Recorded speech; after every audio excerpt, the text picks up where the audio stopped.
اب ایک حدیث آپ کو اور سنا رہا ہوں. کہاں ہے یہ حدیث؟ بخاری شریف میں. نمبر ہے 3192 بخاری شریف کا حدیث کا نمبر.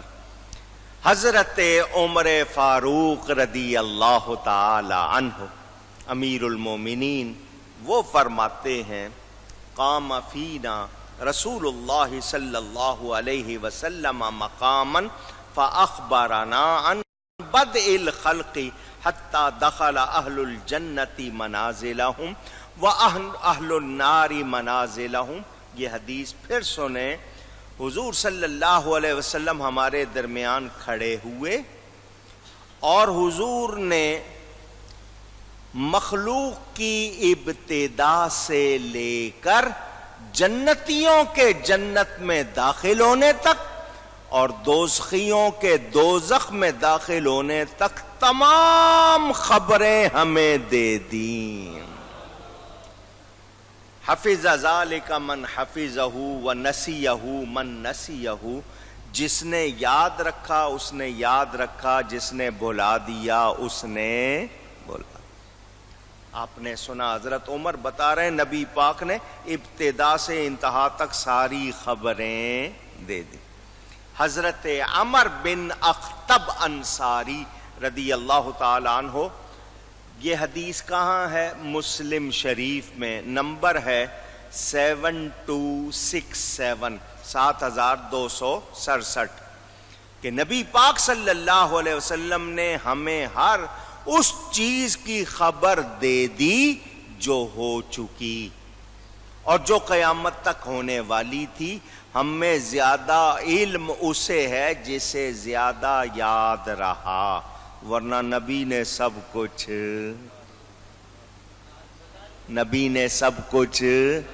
بتا دیا. حضرت حذیفہ رضی اللہ تعالی عنہ نبی پاک کے صحابی، یہ حدیث کہاں ہے؟ مسلم شریف میں 7263 نمبر.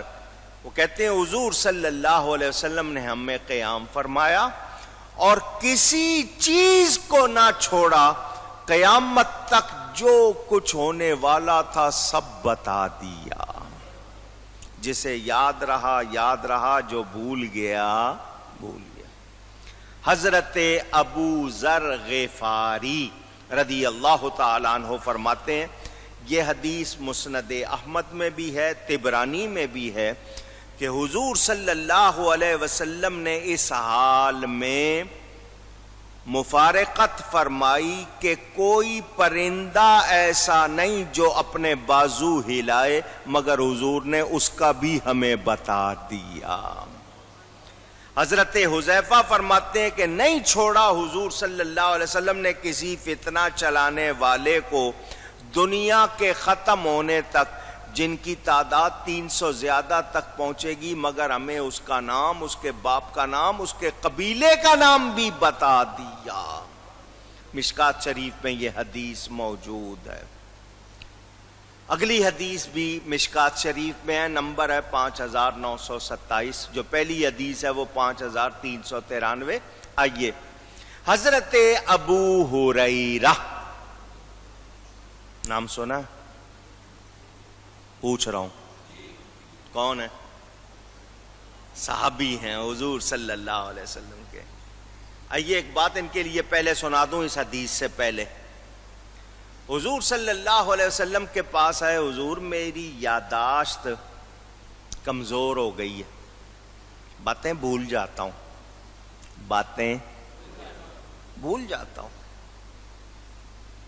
تو حضور صلی اللہ علیہ وسلم نے یہ نہیں فرمایا میں کیا کروں،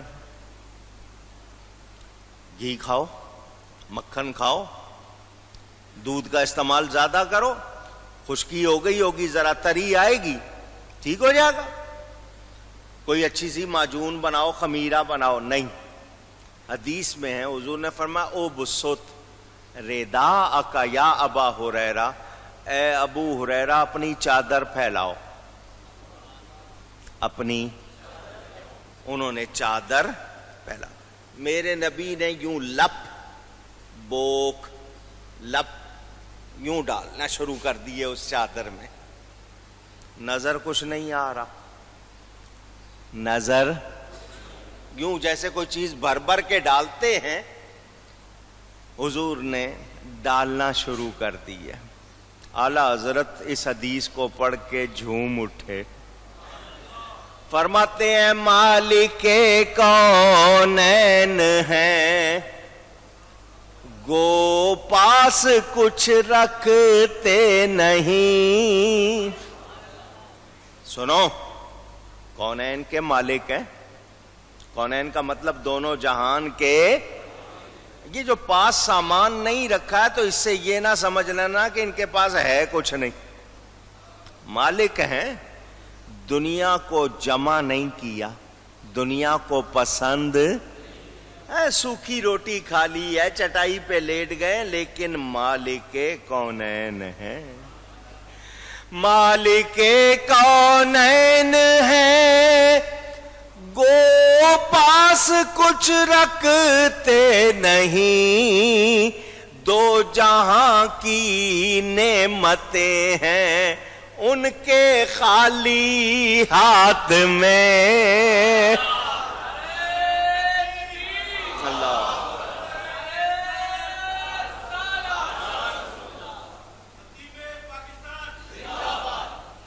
بظاہر ہاتھ خالی نظر آ رہے ہیں، مگر ان میں دو جہاں کی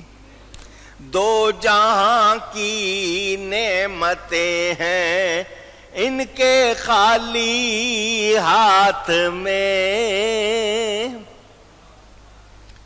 حضور لپ بھر بھر کے ڈال رہے ہیں، فرمایا ابو ہریرہ یہ چادر اکٹھی کر کے سینے سے لگا لو،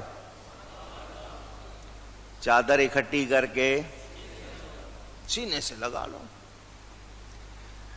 وہ کہہ رہے ہیں یاداشت کا مسئلہ دماغ میں، حضور فرما رہے ہیں کہاں لگا لو؟ عقل والے اپنی لڑاتے رہیں۔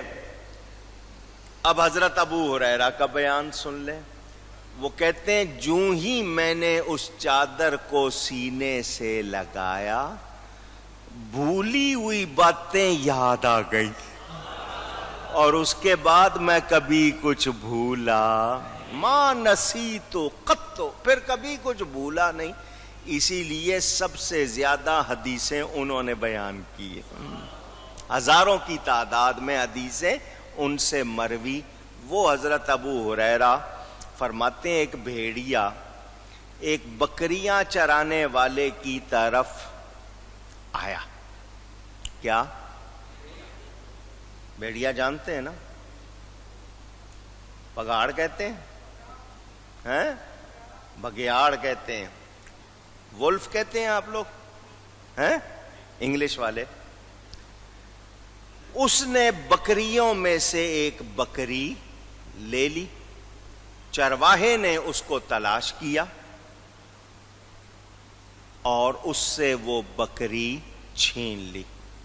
حضرت ابو ہریرہ فرماتے ہیں وہ بھیڑیا اپنے خاص انداز میں جا کے ایک ٹیلے پر، پتھر پر بیٹھ گیا، اور اس نے اپنی دم اپنے دونوں پاؤں کے درمیان رکھ لی اور کہنے لگا اے چرواہے، بولنے لگا، کون؟ بھیڑیا، اے چرواہے، تو نے مجھ سے ایسے رزق کے چھین لینے کا ارادہ کیا جو اللہ نے مجھے دیا تھا۔ بھیڑیے نے چرواہے سے کلام کیا۔ حدیث کہاں ہے؟ مشکات میں۔ چرواہا بولا اللہ کی قسم آج کی طرح عجیب حال میں نے کبھی نہیں دیکھا کہ بھیڑیا باتیں کر رہا، کلام کر رہا ہے۔ بھیڑیے نے آگے سے کیا کہا؟ میرے کلام پر بڑی حیرانی ہو رہی ہے، اس سے زیادہ عجیب حال اس مقدس انسان کا ہے جو کھجوروں کے علاقے میں دو پہاڑوں کے درمیان یعنی مدینہ منورہ میں تمہیں ان چیزوں کی خبریں دیتا ہے جو ہو چکی اور جو ہونے والی ہیں، جو ہو چکی اور ہونے والی ہیں۔ حضرت ابو ہریرہ فرماتے ہیں میں جس شخص نے یہ خبر دی وہ یہودی تھا، وہ حضور صلی اللہ علیہ وسلم کی خدمت میں آیا. وہ چرواہا جو تھا نا، وہ کون تھا؟ یہودی تھا. وہ حضور کی خدمت میں آیا، اس نے یہ واقعہ سنایا اور کلمہ پڑھ کے مسلمان ہو گیا. بھیڑیا کہہ رہا ہے نبی جو کچھ ہو چکا ہے اور ہونے والا اس کی خبریں دیتا ہے، اور یہ بندے ہو کر اپنے آپ کو عالم کہلا کے انکار کرتے ہیں، تو اس سے بھی گئے گزرے ہیں یا نہیں ہیں؟ اور سنیں،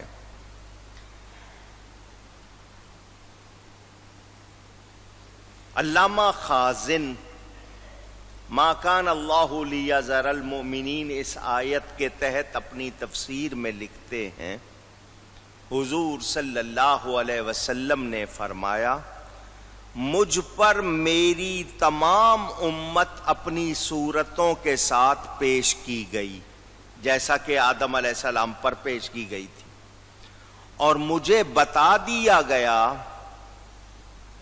علمت من یؤمن بی ومن یکفر بی، کہ کون مجھ پر ایمان لائے گا اور کون نہیں لائے گا. فبلغ ذلک المنافقین، دھیان سے سننا، یہ بات پہنچ گئی منافقوں کو. منافق کس کو کہتے ہیں؟ جس کے منہ پر کلمے ایمان کے ہیں، دل میں ایمان نہیں. قالوا استہزاء، انہوں نے ٹھٹا کیا، تمسخر. زعم محمد انہ یعلم من یؤمن به ومن یکفر ممن لم یخلق بعد ونحن معه وما یعرفنا. کہنے لگے یہ نبی صلی اللہ علیہ وسلم کا یہ خیال ہے کہ وہ ان لوگوں کے کفر و ایمان کو بھی جانتے ہیں جو ابھی پیدا نہیں ہوئے، اور ہم ان کے ساتھ رہتے ہیں اور یہ ہمیں پہچانتے نہیں. ہم ساتھ رہتے ہیں، ہمارے بارے میں ان کو خبر نہیں. فبلغ ذلك رسول اللہ صلی اللہ علیہ وسلم فقال علی المنبر، یہ بات حضور صلی اللہ علیہ وسلم کو پہنچی، حضور منبر پر رونق افروز ہوئے.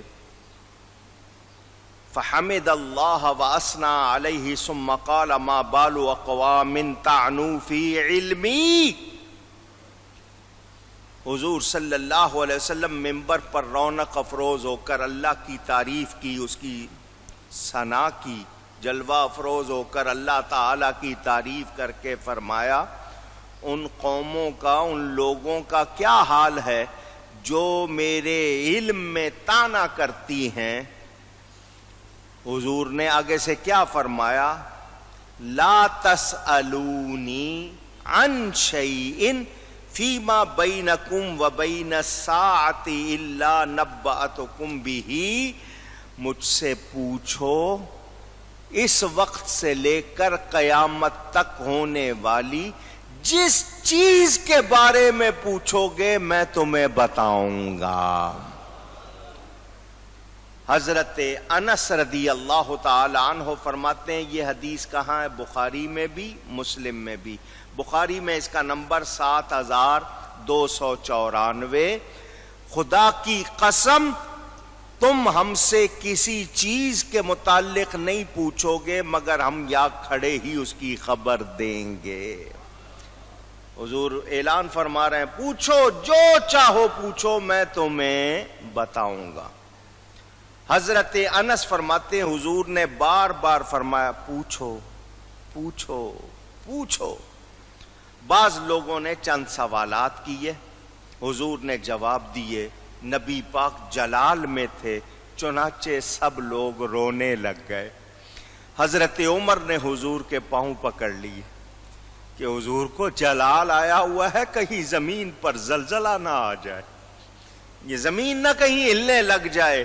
اور کہا ردینا باللہ تعالی ربن وبالاسلام دینا وبسیدنا محمد صلی اللہ علیہ وسلم نبیا ورسولا. ہم اس بات پر راضی اللہ ہمارا رب، اسلام ہمارا دین اور حضور ہمارے نبی.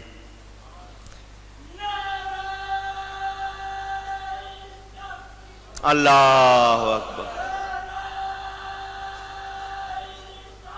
یا رسول.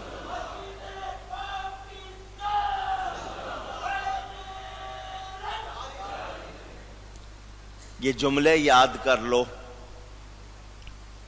اکٹھے پڑھنے ہوں سب کی نسبت سے تو بھی، اکیلے پڑھنے ہوں سن لو. ردیتو، اور اگر پورے گھر والوں کو سب کو ملا کے کہنا ہو تو ردینا. ردیتو باللہ ربن وبالاسلام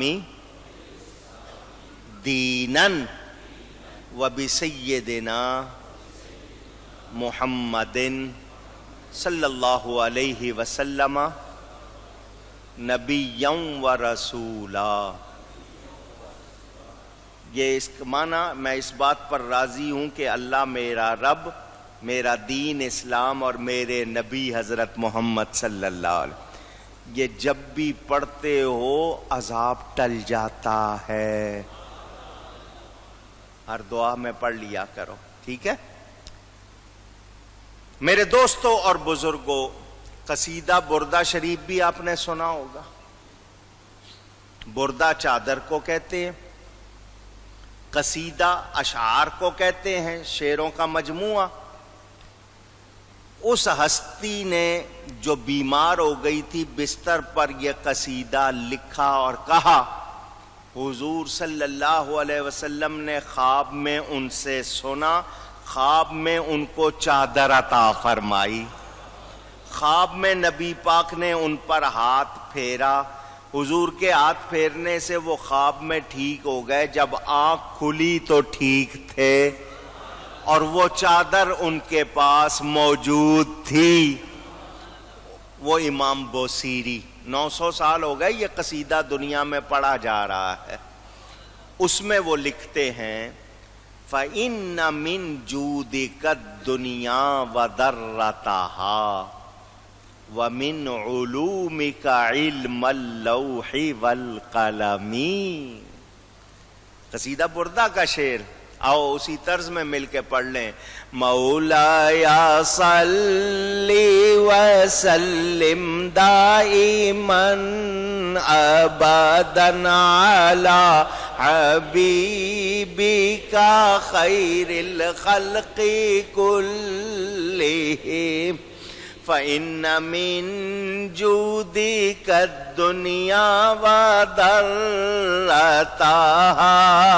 ومن علومك علم اللوح والقلم مولاي صل وسلم دائما ابدا علی حبیبک خیر الخلق. اس کا ترجمہ سن لیں. یا رسول اللہ صلی اللہ علیہ وسلم، بے شک دنیا اور آخرت آپ کی بخشش میں سے ہیں اور لوح محفوظ اور قلم کا علم آپ کے علموں میں سے ایک علم ہے. نبی کے سامنے انہوں نے یہ سنایا. حضور نے ان کو یہ نہیں کہا کہ تم غلط کہہ رہے ہو، حضور نے سنا، انعام دیا. کیا مطلب؟ جو تم کہہ رہے ہو وہ صحیح کہہ رہے ہو. اللہ اکبر یا رسول. 900 سال سے دنیا پڑھ رہی ہے، علماء پڑھ رہے ہیں. نہیں، علامہ سلیمان جمل فتوحات احمدیہ میں فرماتے ہیں، اور نبی پاک صلی اللہ علیہ وسلم کا علم تمام جہانوں، جنوں، انسانوں، فرشتوں کے علوم کو گھیرے ہوئے ہے، کیونکہ اللہ تعالیٰ نے آپ کو تمام عالم پر مطلع فرمایا اور اگلوں پچھلوں کا علم اور جو کچھ ہونے والا اور جو کچھ ہو چکا سب سکھا دیا. سب کچھ اونچی. اعلی حضرت ہوئے ہیں 100 سال پہلے. کتنا عرصہ پہلے؟ 1921 میں وفات ہوئی ہے نا, 2015 چل رہا ہے, 6 سال کم, 100 سال ہو گئے نا. یہ جو امام بوصیری یہ ہوئے ہیں 900 سال پہلے. کہتے ہو نا بریلویوں نے عقیدہ بنا لیا. اس وقت کون سا بریلی تھا؟ نہیں سمجھے ہو؟ یہ جتنے میں اب سنا رہا ہوں یہ اس وقت امام احمد رضا پیدا ہو چکے تھے. اونچی سینکڑوں برس سے, کیا مطلب صحابہ سے اب تک ہر سنی مانتا ہے نبی کو اللہ نے بڑی شان دی ہے. نبی کو اللہ نے بہت کچھ دیا, اپنا آپ نہیں چھپایا, اور کیا چھپانا. آئیے اور سنیں. علامہ خرپوتی انہوں نے قصیدہ بردہ کی شرح لکھی ہے. وہ فرماتے ہیں تمام نبی حضور صلی اللہ علیہ وسلم کے اس کرم میں سے جو تیز بارش کی طرح ہے مانگا اور لیا, یعنی نبی کے فیضان. کیونکہ آپ فیض دینے والے, تمام نبی فیض لینے والے. اللہ نے سب سے پہلے آپ کی روح کو پیدا فرمایا, اس میں تمام انبیاء اور ما کانا و ما یکون کے علوم رکھے. پھر ان رسولوں کو پیدا فرمایا تو انہوں نے اپنے علوم آپ سے لیے. امام قسطلانی فرماتے ہیں بلا شبہ آپ کے صحابہ کرام میں یہ مشہور تھا کہ آپ کو غیبوں پر اللہ نے اطلاع دی ہے, یعنی صحابہ مانتے تھے. اور علامہ زرقانی فرماتے ہیں بلا شبہ متواتر احادیث اور ان کے معنی اس پر متفق ہیں کہ نبی پاک صلی اللہ علیہ وسلم کو غیب پر اطلاع ہے.